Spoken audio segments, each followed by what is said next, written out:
ये ओडिशा सरकार राज्य रे समस्त सरकारी विभाग आउटसोर्सिंग माध्यम रे युवक मानकु युवती मानकु नियुक्ति देइचंती।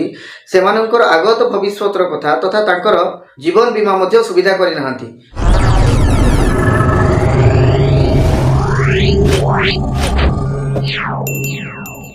समस्त को नमस्कार, जय जगन्नाथ।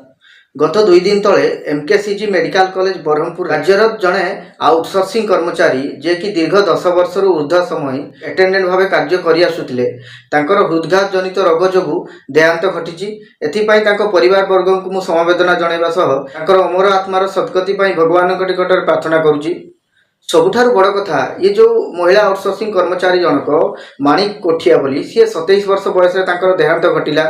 सबुठु बड़ कथा यह आमे कहिबा जहाँकि तांको मृत्यु परे तांको परिवार वर्ग इच्छा प्रकाश कले जे तांकर आखि को तांको कन्या को सेमाने दान कले एवं परवर्ती समय रे तांको आखि द्वारा आज आउ जने दृष्टिहीन महिला ये सुंदर जगत को देखि पाउचंती। याठू बड़ कथा तथा जने आउटसोर्सिंग कर्मचारी जे कि दीर्घ 10 वर्ष धरी मेडिकल रे अटेंडेंट पोस्ट थिला। काहेकि ना आमे समस्त जानिछे जने मेडिकल रे अटेंडेंट रे बहुत गुरुत्वपूर्ण भूमिका थाए। सेमाने जीवन मरण को बहुत पाखरु मध्य देखि थांती। तो सहित बहुत कम दरमा रे ये आउटसोर्सिंग कर्मचारी माने केमिति तांको परिवार प्रतिपोषण करथुले ता निश्चित भावे ये ओडिसावासी देखिचंती।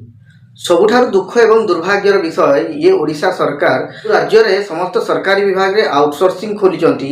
ये आउटसोर्सिंग माध्यम रे युवक मानकु युवती मानकु नियुक्ति देइचंती। सेमानकर आगत भविष्यतर कथा तथा तांकर जीवन बीमा मध्य सुविधा करि नाहंती। जहाँ भी सबुठारु बड़ कथा ये जो माणिक कोठिया भौणीकर एभलिया अवदान पाई निश्चित भावे समस्त आउटसोर्सिंग कर्मचारी मानकर प्रेरणार उत्स साजिचंती।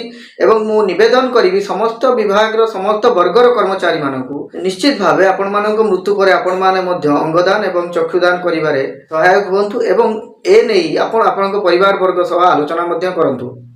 रहिली, नमस्कार।